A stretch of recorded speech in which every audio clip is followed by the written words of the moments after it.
So నాతో పాటు శ్రీ విష్ణు ఉన్నారు. సో ఈరోజు స్వాగ్ రిలీజ్ అయింది. సో అనుకున్నట్లుగానే సినిమా హిట్ కొట్టింది. సో ఆయన ముందు నుంచి కూడా చెప్తున్నారు సినిమా చాలా కాన్ఫిడెంట్గా ఉన్నారు. సో ఒకసారి ఆయనతో మాట్లాడదాం. సో సార్ ఎలా రియాక్ట్ అవుతారు ఫస్ట్? హ్యాపీ అండి, వెరీ వెరీ వెరీ హ్యాపీ. మేము ఎలా అయితే రిసీవ్ చేసుకుంటారనుకున్నానో ఆ 2 రోజుల ముందు నేను ప్రత్యేకంగా వీడియో పెట్టి మరీ చెప్పాను. యాజ్ ఇట్ ఈస్ అలాగే ఇదవుతుంది. ఎస్పెషల్లీ లేడీస్లో, ఫ్యామిలీ లేడీస్లో చాలా మంచి రెస్పాన్స్ వచ్చింది. సో అది ఇంకా పెరుగుతుందనే, రేపు ఇంకా పెరుగుతుందని రోజు రోజుకి గట్టిగా నమ్ముతున్నాను.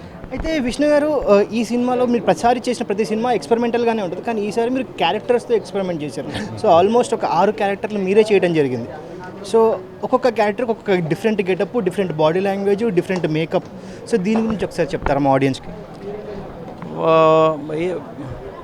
అంటే అన్నీ సేమ్ చేసి రెగ్యులర్ గెటప్లో ఉండి చిన్న మొనాటనెస్ వచ్చింది. అది బ్రేక్ చేయడానికి ఏదైనా క్రేజీగా దొరికితే చేద్దామని ఎప్పటి నుంచో ఉంది ఉద్దేశం. లక్కీగా దొరికింది. దట్టు అన్ని పాత్రలు దొరకటం ఒక 3-4 సినిమాల వరకు మళ్ళీ ఇంక పెద్ద వేరియేషన్ చూపించక్కర్లేదు. సో మళ్ళీ ఆ టైంకి ఇంకా ఏమన్నా ఎగ్జైటింగ్ స్క్రిప్ట్ అలాంటి కాస్ట్యూమ్తో ప్లే చేసే ఇది దొరికితే మాత్రం డెఫినెట్గా చేస్తానండి. నాకు ఇంట్రెస్ట్ బేసిక్గా.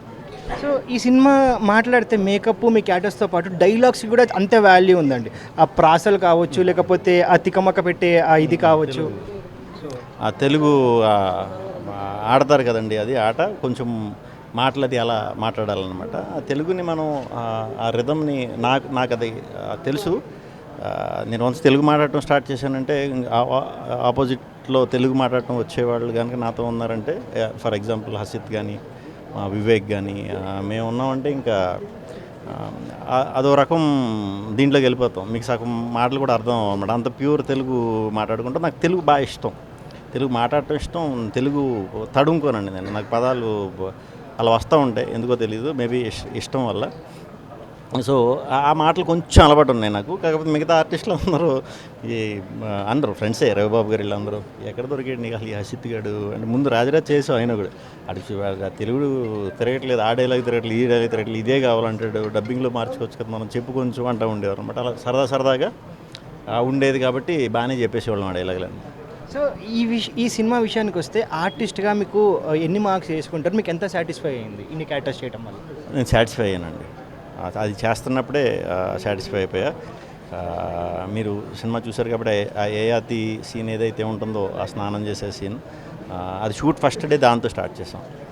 సో అంటే ఆ కథని ఎక్కించుకొని క్యారెక్టర్ నేను ప్రిపేర్ అవ్వకపోతే సినిమాలో one of the highlight scene అంటున్నారు ఇప్పుడు అది. ఎస్పెషలీ పర్ఫార్మెన్సెస్ ఆ సీన్లో నాది కానీ మా ఆడది కానీ బొడ్డోడది కానీ. బట్ అది అలా చేయడానికి కారణం కూడా కాన్ఫిడెన్స్ అండి. ఫస్ట్ డే నుంచి క్యారెక్టర్లో ఉండటం జరిగింది, అంతే. ఈ సినిమా పర్టికులర్గా ఒక 2-3 డైలాగులు ఉన్నాయండి. ఇందులో ఎన్టీఆర్ గారి పాట కూడా మీరు పాడటం జరిగింది. సో దాని గురించి ఒకసారి చెప్పండి. డైలాగ్ గురించి ఆ పాట రిలీజ్ అయినప్పుడు రోజుకి 30-40 సార్లు రోజు వింటానే ఉండేవాళ్ళం. ఎక్కడికి వెళ్ళినా అదే వచ్చేది. సో పొద్దున్న లేచి డబ్బింగ్కి వెళ్ళినప్పుడు కూడా ఇంకా మనకి అప్పుడు పాట రిలీజ్ అయిన 3-4 డేస్ అనుకుంటా. ఆ పాట అది పెద్ద హిట్ కాబట్టి అందులో ఎన్టీఆర్ గారు అవ్వటం, అనిరుద్ధ్ ఆయన అవ్వటం, ఈయన ఎందుకో పాడుతుంటే ఇలాంటి పాట పాడొచ్చు కదా అందరు మా డబ్బింగ్ ఆవిడ. సో పాడాను. చిన్న ఊరినే థియేటర్కి వచ్చిన వాళ్ళకి చిన్న ఇది కింద ఉండటానికి. సో ఈ స్క్రిప్ట్లో డైలాగులు మీరు ఎంతవరకు ఏమన్నా ఏలుపెట్టడం జరిగిందా, రాయటం జరిగిందా, సజెషన్ ఇవ్వడం జరిగిందా, అప్పటికప్పుడు స్పాట్లో ఇంప్రవైజ్ చేయడం జరిగిందా? లేదు. డైలాగ్ అయితే ఒకడు కూడా హసిత్ రాసింది ఏం మార్చలా. ఎందుకంటే అక్కడే ప్యూరెస్ట్ ఫామ్ ఉండేది. ఇంకా దానికి మించి మనం ఇంకా మంచిగా చెప్దాం లేకపోతే ఇలా చెప్దాం అంటే లేదా, మనోడు రాసుకోవటమే చాలా ప్యూర్గా రాసుకుంటాం. Okay sir, all the very best. Thank you అండి. Thank you.